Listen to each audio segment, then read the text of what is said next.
everyone, and welcome to English Pod. My name's Erica. And I'm Marco. So, Marco, how are you doing today? I'm doing great, and I'm really looking forward to our lesson because we're going to the eye doctor today. Okay, so we've got an elementary lesson about going to the eye doctor. Yes. Well, let's get started then with our vocabulary preview. Vocabulary preview.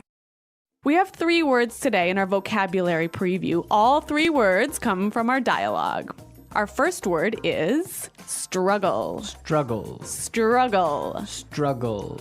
So, Marco, when I struggle to do something, what does that mean? It means it's difficult. It means that you have a hard time, so you can't really do it very quickly. So you have to try really hard. You have to try really hard. Yeah, to do something that's difficult. Yes. Okay, our next word is blurry. Blurry. Blurry. Blurry. B-L-U-R-R-Y. Blurry. Whenever something is blurry, you can't really see it well. It's not clear. Right. That's right. Everything will be blurry. Mm-hmm. Okay, and our final word is prescription. Prescription. Prescription. Often when you go to the doctor and you need some medicine, he writes out a prescription. Right. A little paper that says all the medicine that you need, and then you can go to the drugstore and buy it. Exactly. Mm-hmm. Okay, so those 3 words you'll hear in today's dialogue, and I think it's time we listen to the dialogue.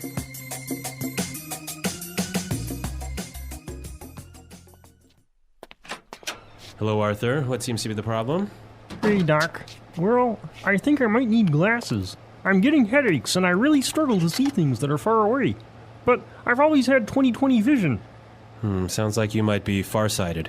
Okay, then, cover your left eye and read the chart in front of you. X, E, R, 3, question mark, and I can't quite make out the other symbol, but I think it's the peace sign. Wow, Arthur, you're as blind as a bat. Yeah, I know. My vision is really blurry at times. Okay, then. Head over to the other room and pick out some frames while I fill out your prescription. Thanks, Doc. Arthur, that's the bathroom. Well, this guy really has poor vision, hey? Well, actually, you know what? I've walked into the bathroom, the men's bathroom, actually, instead of the women's bathroom, and that's not because I wasn't wearing my glasses. It's because you weren't paying attention. That's true. Okay, let's take a look today at our language takeaway. Language takeaway. The first word on our language takeaway for today is 20/20 vision. 20/20 vision. 20/20 vision. If I have 20/20 vision, it means that you have perfect vision. Which I do not have. No, me neither. So I usually wear glasses as well. Yeah. But yeah, people that have 20/20 vision don't need glasses. They can see clearly and perfectly. And perfectly. Yeah.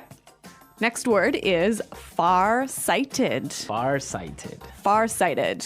Far-sighted. So if I'm far-sighted, I can't see very well, right? So if you're far-sighted, you can see things that are near. So you can see things that are far away. Right. But things that are close are blurry. Okay. And the opposite would be? Nearsighted. And which is? You can see things that are close well. But not far. Yeah.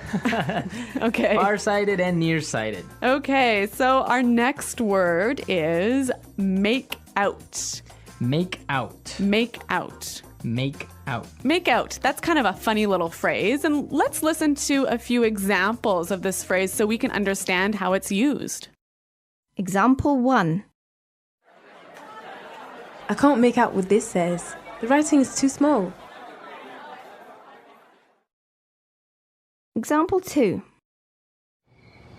If you look carefully, you can almost make out a few of the stars in the sky.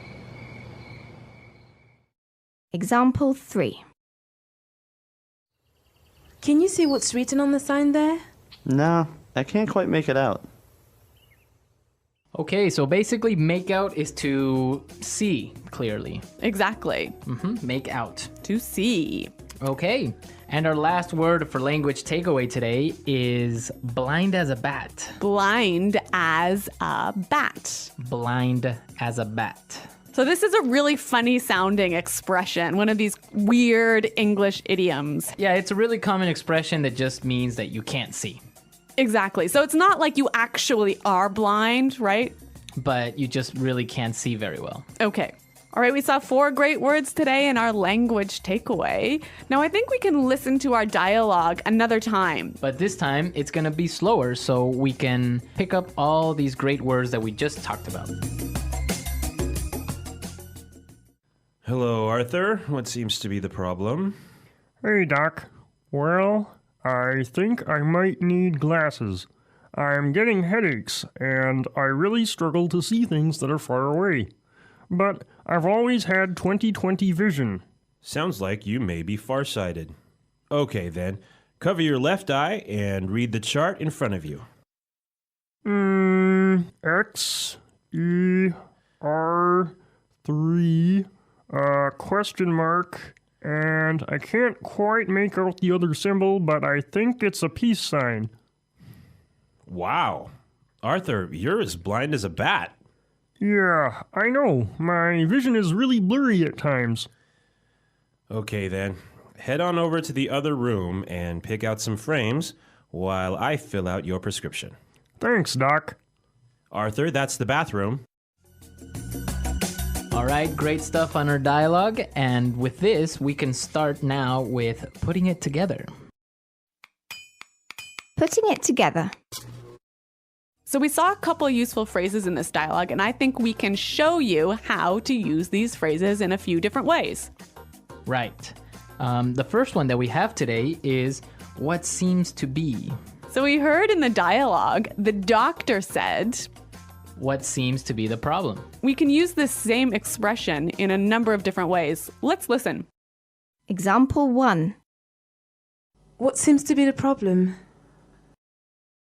Example 2. What seems to be the matter? Example 3. What seems to be the trouble? Okay, so with these examples, we can see how we can use the phrase what seems to be in many different ways. Yeah, it's a great way of asking, what's the problem? So now let's take a look at another phrase. We heard in the dialogue, the doctor said, head on over to the other room. Right. And with this phrase, head on, we can combine it with other prepositions to indicate another place. Exactly. Let's hear 3 examples. Example 1. Head on in. Example 2. Head on out. Example 3. Head on up. Okay, so for example, we can say, head on into the house, it's gonna rain soon. Or we can say, hey guys, let's head on out to the park. Or I can also say, head on up to my room, I'll be there in a second. Great. Those are some cool phrases. Right, and they're real useful. So why don't we listen to our dialogue and maybe we'll hear them again.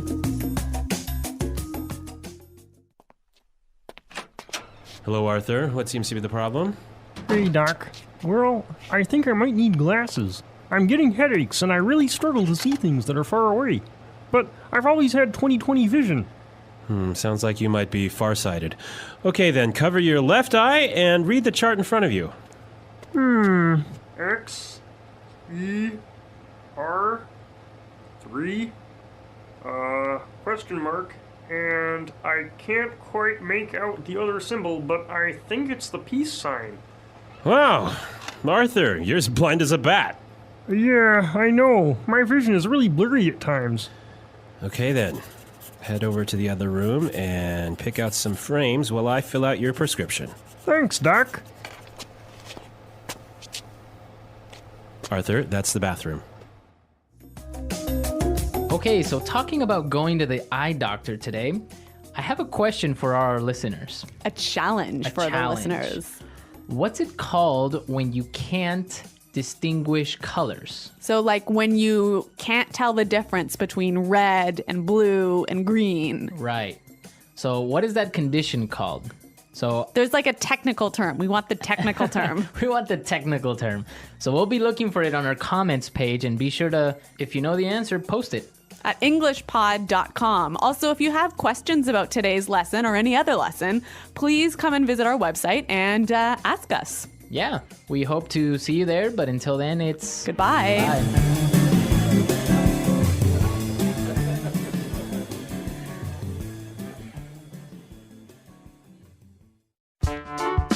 The English Pod Audio Review. Listen to the meaning, then say the vocabulary word. Appears or is. Seem to be. Try very hard. Hello, English learners. Welcome back to English Pod. My name is Marco, And I'm Erica. and we're bringing you a very advanced lesson today. That's right. We're talking about another business topic, aren't we? It's a topic that's kind of popular these days, all about efficiency and reducing costs. So we're going to be talking about the just-in-time philosophy. I don't know much about this philosophy, so good thing we've got Marco here. Well, what we are going to be looking at is not really in-depth. We're just going to be looking at some basic points of what a just-in-time philosophy would be like in a company. But what we're really going to be looking at is the language to do with this philosophy, right? Exactly. We're going to be looking at some technical terms, and some other useful phrases that you can use when you are talking in a business setting. Okay, well, why don't we get started with the language then? Okay, let's take a look at vocabulary preview. Vocabulary preview. On vocabulary preview today, we have the word lead time. Lead time. Lead time. L-E-A-D, lead. Lead time. Right, like lead. This is something that factories usually would use. Yeah.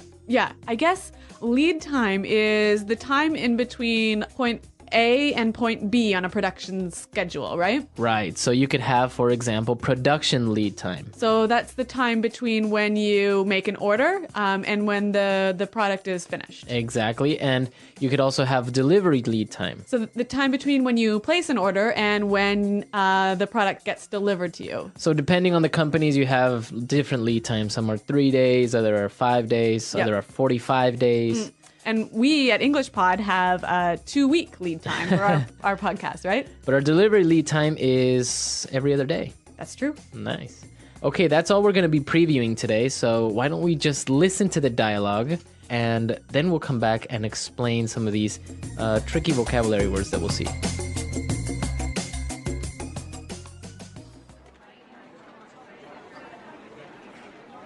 I called this meeting today in order to discuss our manufacturing plan. As I'm sure you're all aware, with the credit crunch and the global financial crisis, we're obligated to look for more cost-efficient ways of producing our goods.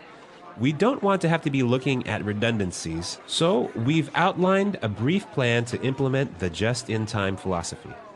We have two basic points that we want to focus on. First of all, we want to reduce our lead time. Why would we want to do that? I think this is not an area that really needs to be worked on. Well, we want to reduce production and delivery lead times for better overall efficiency. Right. Production lead times can be reduced by moving workstations closer together, reducing queue length, like, for example, reducing the number of jobs waiting to be processed at a given machine, and improving the coordination and cooperation between successive processes. Delivery lead times can be reduced through close cooperation with suppliers, possibly by inducing suppliers to locate closer to the factory or working with a faster shipping company. I see. That makes sense. The second point is that we want to require supplier quality assurance and implement a zero defects quality program. We currently have far too many errors that lead to defective items, and therefore, they must be eliminated. A quality control at the source program must be implemented to give workers personal responsibility for the quality of the work they do and the authority to stop production when something goes wrong. I'm with you on this one. It's essential that we reduce these errors. We've got to force our suppliers to reduce their mistakes. Exactly. Well, let's look at how we're going to put this plan into action. First,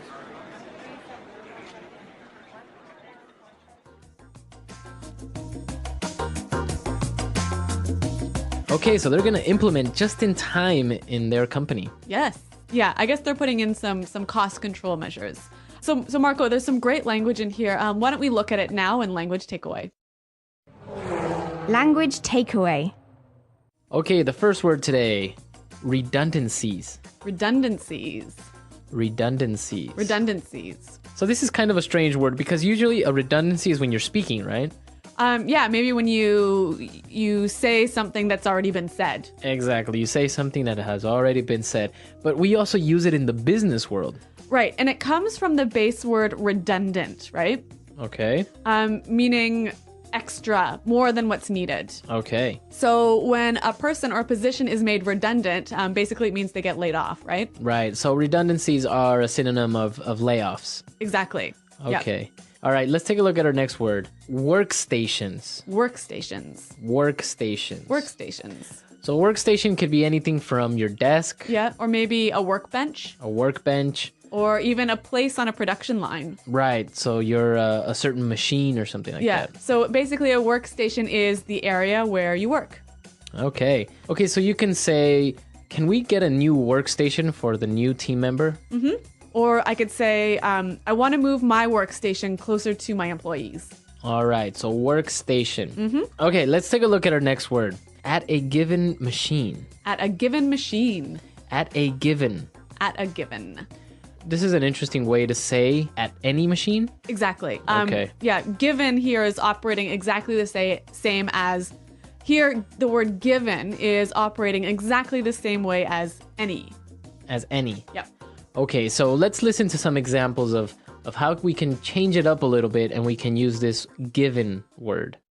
Example 1. In this factory, how many cars are in production at any given time? Example 2. On any given day, about 40 million people use the internet.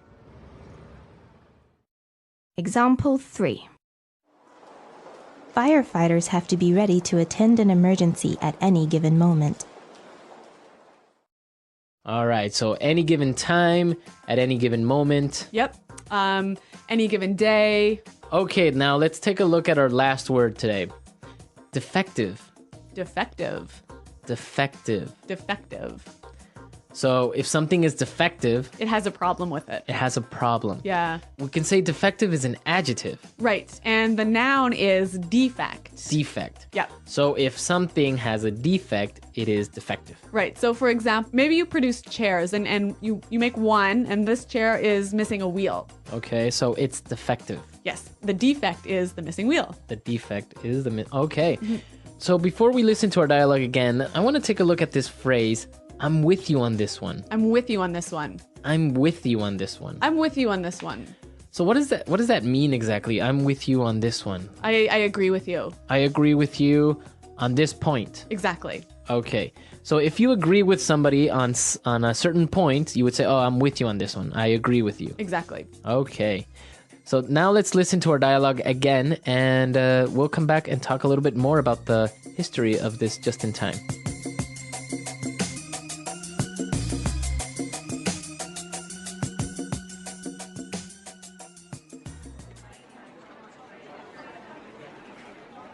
I called this meeting today in order to discuss our manufacturing plan. As I'm sure you're all aware, with the credit crunch and the global financial crisis, we're obligated to look for more cost-efficient ways of producing our goods.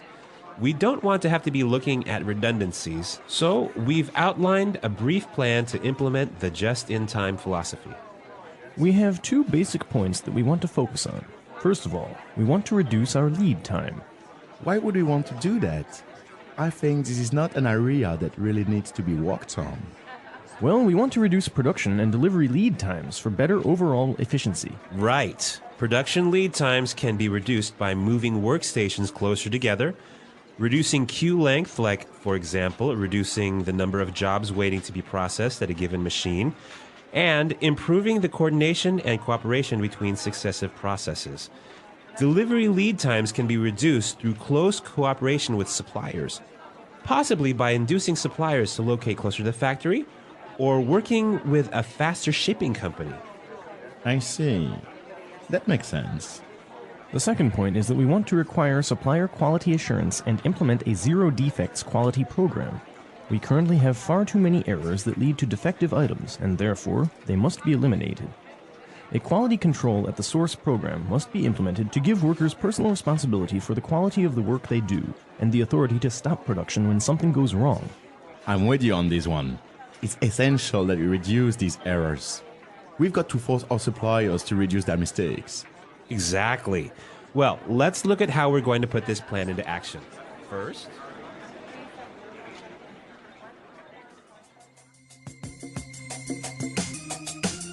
All right, so Marco, I mentioned at the beginning of the lesson that I don't know much about just in time, but luckily you do, right?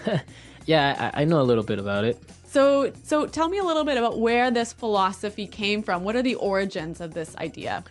It actually became really popular with Toyota, and it was called the Toyota production system. So many people think it's Japanese, but in reality, the Japanese got it from the United States. It's a philosophy that was thought up by Ford Motor Company in order to improve their production line. But when the Japanese visited Ford Motor Company, it wasn't fully implemented yet. And oddly enough, they found this philosophy working already in a Piggly Wiggly.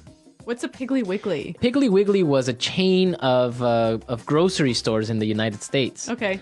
I'm not sure if they're still around, but yeah, they were really big. And basically, Piggly Wiggly was using this to improve their whole system of shipping and of stocking and everything. Okay, so how does it work? So basically, what you try to do is make your processes more efficient, reduce the amount of space you're using, etc. And this was really important for Japanese because, of course, they don't have that much space in Japan to have this huge warehouses like in other countries. So what you're saying is they're producing goods just for the time they need it, right? Exactly. So trying to not be overstocked. Yeah. Or have like a long lead time or something. Long lead times where you have to keep something like in a warehouse. Yeah. Exactly. Yeah. So that's why it's so efficient. And also it's about improving the efficiency between processes. So what's sometimes called a bottleneck. You can have really good processes in the beginning, but in the end, maybe you have only one workstation that's taking all these orders and everything gets bottled up and it causes delays. Slow, yeah. So in the dialogue, they want to implement the just-in-time strategy as a way of avoiding redundancies, but it sounds to me like actually this might cause redundancies sometimes. Well, yeah, sometimes it does. Sometimes when you make workstations more efficient or when you make all your processes work more fluidly, sometimes inevitably you will have to lay off some people that are redundant. Okay. Have you ever worked in a company where they've implemented just in time? No, actually, I've never really worked at a place where this philosophy was working, but I did used to work at a place where we had Six Sigma, which is a little bit similar. Yeah. Well, I guess we'll need a lesson on Six Sigma in the future. Yeah, we'll see if we come up with Six Sigma and what it means, and it's kind of interesting, but we want to hear what you think. Yes. Have you guys worked in a place where they use just in time? Exactly. Or if you have any quality control measures, or how does your company avoid having defective items or defective services? So visit our website, englishpod.com, and Marco and I are always around to respond to your comments and answer your questions. Exactly. So until then, it's goodbye. Bye.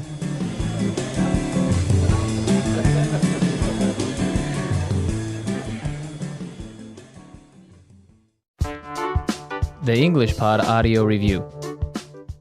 Listen to the meaning, then say the vocabulary word. Make a person do something because it is the right thing to do. Obligate. Cheap, not expensive. Cost efficient.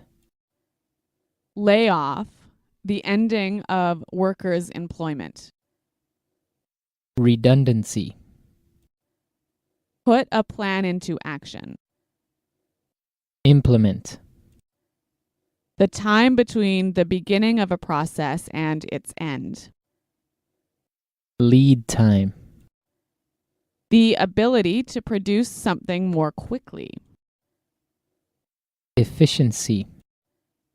An area where a person works and does his job. Workstation. Used to refer to a specific time, place, or thing. Given. Having a mistake or error that makes something not perfect. Defective. A mistake or error that makes something not perfect. Defect. Supply of goods stored in a place. Inventory.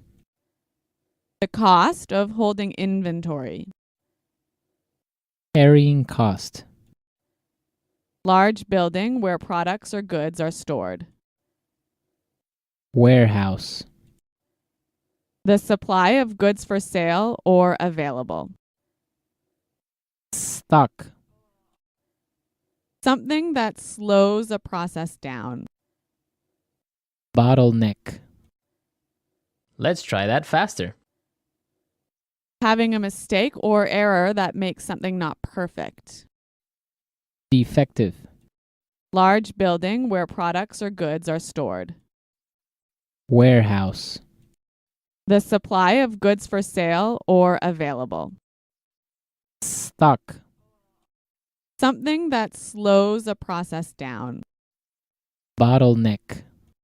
The ability to produce something more quickly. Efficiency. Cheap, not expensive. Cost efficient.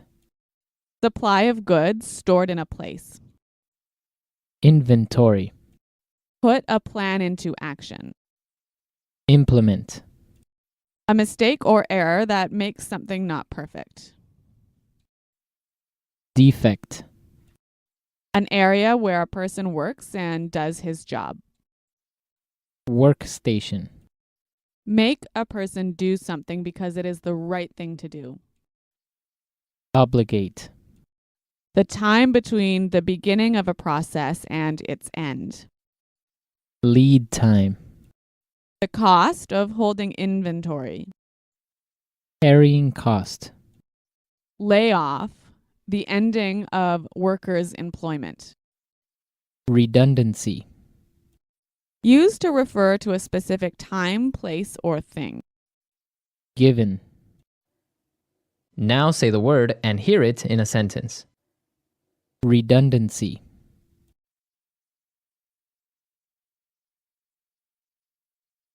Our company is restructuring and it looks like we will have redundancies. Redundancy. I am sorry to inform you that you have become redundant. Redundancy.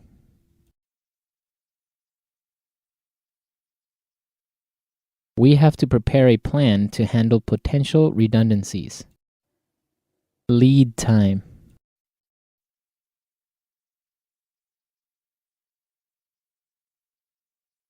We offer a very low lead time at our factory. You can get our products in less than 3 days. Lead time.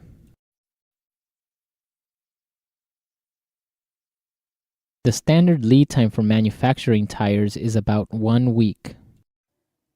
Lead time.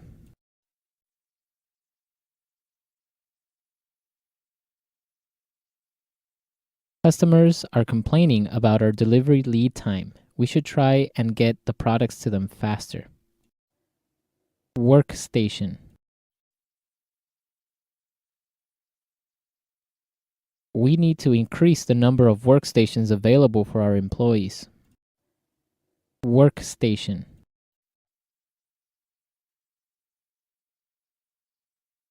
We have a total of 20 workstations, but 2 of them are not functional. Workstation.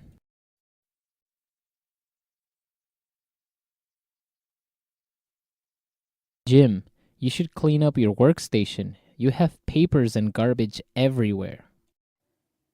Given.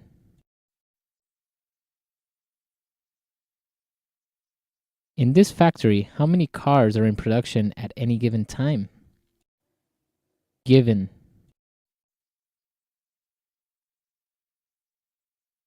On any given day, about 40 million people use the internet. Given.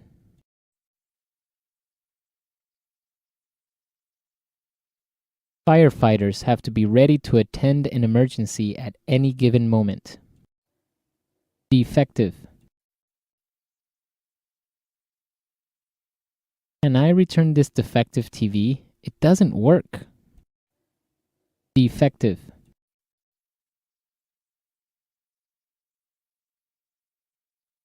We try to reduce the number of defective products by having strict quality control. Defective. It seems that a defective light bulb was the cause of the fire.